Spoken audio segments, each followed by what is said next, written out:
দাদাগিরির মঞ্চে সৌরভের জায়গায় এবার সঞ্চালক হিসেবে নজর কাড়বেন দেব। আশা করছি নতুন কিছু করবে, বললেন এবার সৌরভ গাঙ্গুলি। আপনাদের সবাইকে স্বাগত সিনে গসিপে। 2025 সালেই খবর এসেছিল জি বাংলার সঙ্গে সৌরভ নাকি দীর্ঘদিনের সম্পর্কের অবসান ঘটিয়ে স্টার জলসার সঙ্গে নতুন চুক্তিতে আবদ্ধ হয়েছেন। সেই মতনই এবার জানা গেল সৌরভ গাঙ্গুলির জায়গায় দেখা যাবে দাদাগিরির সঞ্চালক হিসেবে দেবকে।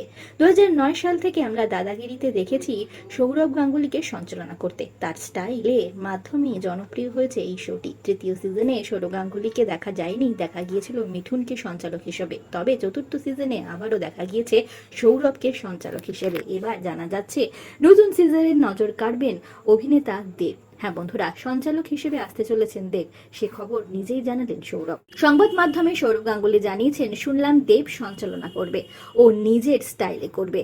সবার তো নিজস্ব একটা স্টাইল আছে। দেবের জন্য আমার শুভকামনা। আশা করছি দেব দাদাগিরির সঞ্চালনায় নতুন কিছু করবে। বন্ধুরা, খোকা বাবু থেকে শুরু করে আজ পর্যন্ত দেব হলো বাঙালির আবেগ। বর্তমানে সুপারস্টার দেব ব্যস্ত রাজনীতির ময়দানে প্রচার নিয়ে। তবে এ বিষয়ে এখনো মুখ খোলেননি দেব কিংবা চ্যানেল কর্তৃপক্ষ। তবে কানাফুসু শোনা যাচ্ছে দেবকে দেখা যাবে দাদাগিরির মঞ্চে সঞ্চালক হিসেবে। সৌরভ গাঙ্গুলি না দেব, কাকে আপনাদের দাদাগিরির সঞ্চালক হিসেবে বেশি পছন্দ জানাতে ভুলবেন না কমেন্টের মাধ্যমে। আমরা হলাম সিনে গসিপ। জুড়ে থাকুন আমাদের সঙ্গে, সাবস্ক্রাইব করুন আমাদের এই ইউটিউব চ্যানেলটি।